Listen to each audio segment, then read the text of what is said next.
At this time, it is my pleasure to introduce Alexander Streff, who will present our first senior address this evening. Alex?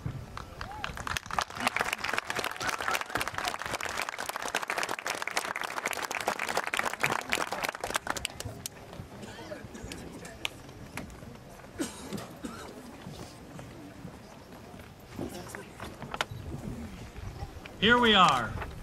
Over 13 years ago, we began our journey on our way to the first day of kindergarten. As we rode on the bus that September day, none of us ever could have imagined our graduation from high school.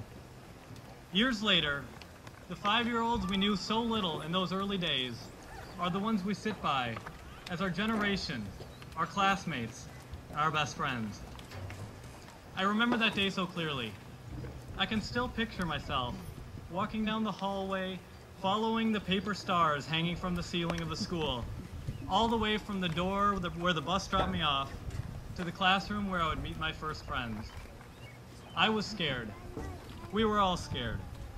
We were scared that we wouldn't fit in. We were scared that things wouldn't work out well. Ultimately, we were all scared of the same thing: failure. A word that meant so little to us back then has now come into focus. Unfortunately, many of us sit here today still afraid of failure in the rest of our lives. Failure is an easy thing to be afraid of.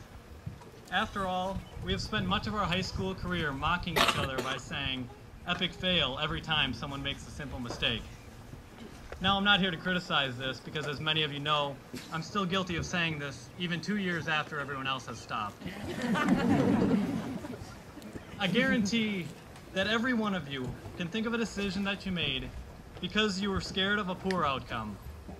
You may have decided not to join student council because you were afraid that you wouldn't fit in, or quit a sport because you were afraid that you weren't good enough to participate. But it's time that we stop being afraid of failure.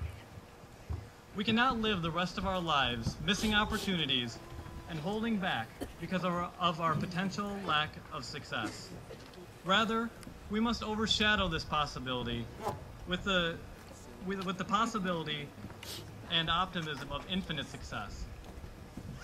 The greatest feats accomplished by men and women throughout history have been because of a lack of fear and an inexhaustible amount of confidence. Neil Armstrong didn't get to the moon by fearing a crash landing on the lunar surface. Instead, he dreamt of climbing down the ladder and planting his left foot on that untouched surface and proclaiming to the world, "One small step for man, one giant leap for mankind."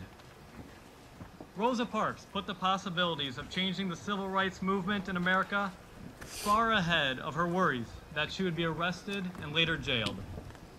Had she let her fears overcome her, who knows how long it would have been before this important cornerstone of the movement was finally laid. Here is my challenge for you. Do not let your fears get in the way of the rest of your life. We simply cannot let the class of 2012 be the class that sits and watches the world go by.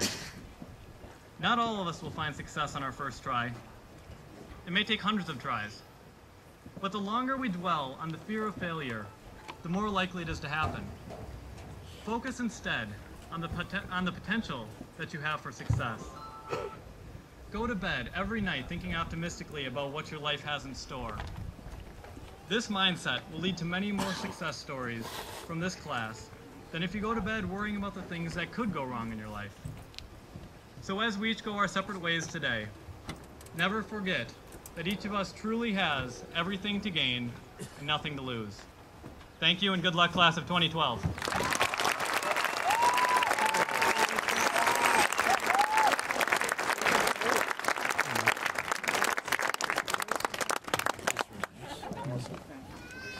Alex, thank you for the challenge that you have set forth for your peers and for your leadership these last 4 years.